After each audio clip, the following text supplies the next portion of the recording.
Brilliance Audio presents the unabridged recording of What the Night Knows by Dean Koontz, performed by Stephen Weber. Death, the undiscovered country, from whose bourne no traveler returns.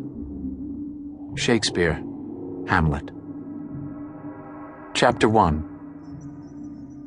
What year these events transpired is of no consequence. Where they occurred is not important. The time is always, and the place is everywhere. Suddenly at noon, 6 days after the murders, birds flew to trees and sheltered roosts.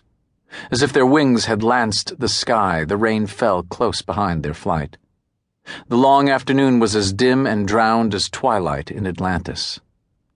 The state hospital stood on a hill, silhouetted against a gray and sodden sky. The September light appeared to strop a razor's edge along each skein of rain. A procession of 80-foot purple beeches separated the inbound and outbound lanes of the approach road.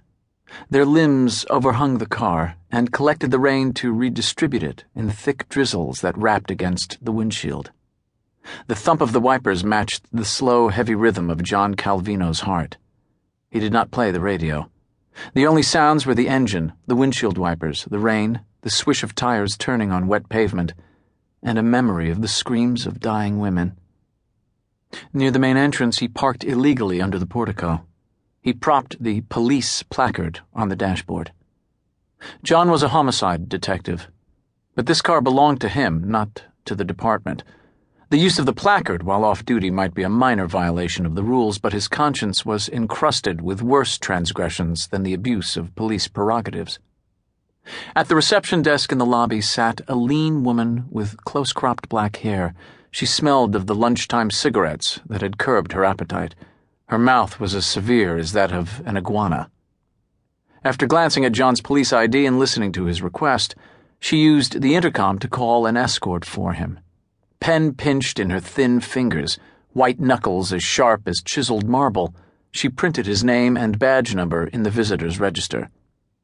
Hoping for gossip, she wanted to talk about Billy Lucas. Instead, John went to the nearest window. He stared at the rain without seeing it. A few minutes later, a massive orderly named Coleman Haynes escorted him to the third, top floor.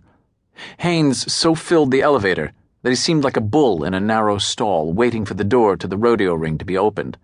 His mahogany skin had a faint sheen, and, by contrast, his white uniform was radiant. They talked about the unseasonable weather, the rain, the almost wintry cold 2 weeks before summer officially ended. They discussed neither murder nor insanity.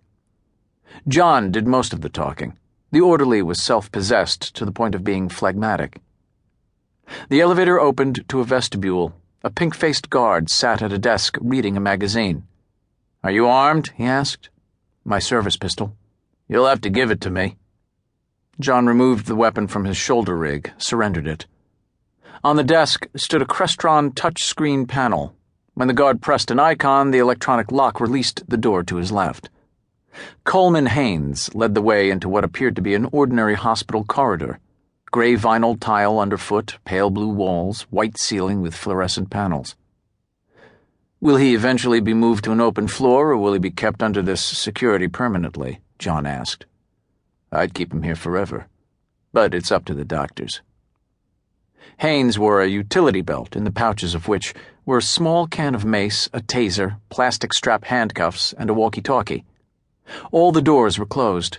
Each featured a lock-release keypad and a porthole. Seeing John's interest, Haynes said, "Double-paned. The inner pane is shatterproof. The outer is a two-way mirror, but you'll be seeing Billy in the consultation room." This proved to be a 20-foot square chamber divided by a 2-foot-high partition. From the top of this low wall to the ceiling were panels of thick armored glass and steel frames.